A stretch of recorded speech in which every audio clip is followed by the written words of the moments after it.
السلام عليكم ورحمة الله وبركاته. النهاردة معانا طريقة مميزة جدا لقلي السمك، نروح على التفاصيل والأسرار وأقوى تتبيلة للسمك. نبدأ نسمي الله ونصلي على سيدنا محمد بن عبد الله. أول حاجة معانا سمك أي نوع أنا بفضله، أهم حاجة أكون منضفه من جوه بالطريقة دي عشان الزفارة. وهنا معانا مكونات اللي هي الطازة، معانا ليمون، معانا فلفل، معانا توم، ومعانا جنزبيل. هنضرب الحاجات دي في الخلاط ونرجع لكم.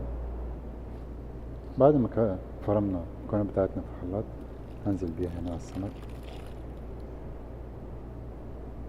هجيب البهارات، هنا عندي كمون ناعم،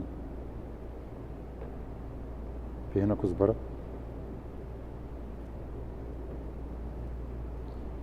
في هنا كاري. بس البهارات معايا دي تتبيلة مميزة جدا. أغلبية مطاعم السمك شغالة بالتتبيلة دي، اشتغلنا كتير في مطاعم كبيرة مشهورة. معانا خل، كمية مناسبة.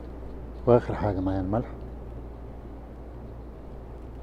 هنقلب المكونات دي كلها. بعد ما قلبنا التتبيلة سيبناها ساعة وهنشتغل بيها على طول.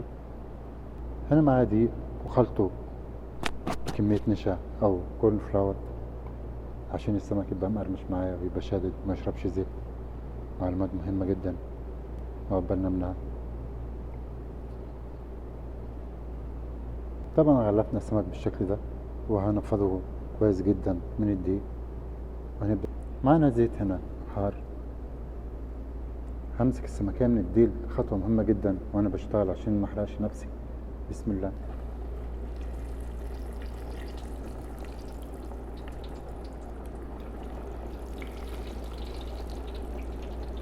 زي ما احنا شفنا يا جماعة كده، بنزل ماسك السمكية من الديل والراس قدام وانزل بيها كده. خطوات مهمة جدا لازم ناخد بالنا منها. لازم الزيت بتاعنا يبقى سخن. السمك بتاعي بدأ يستوي. هنا طالما السمك طفى على وش سطح الزيت من فوق يبقى استوى. دي خطوة مهمة جدا الناس مبتدئة في المطاعم. طب هنا هبتدي ارفع السمك بتاعي وهنوريكم النتيجة. زي ما احنا شايفين لونه الذهبي الجميل، السمك بتاعنا جاهز على التقديم. وزي ما احنا شفنا الفيديو كده للنهاية، وهذه النتيجة. بسم الله ما شاء الله، حاجة جميلة ومميزة جدا، تتبيلة قوية جدا أغلبية المطاعم شغالين بيها. لو عجبكم الفيديو أو استفدتوا معلومة من الفيديو ضمنوا لايك وفعلوا زر الجرس.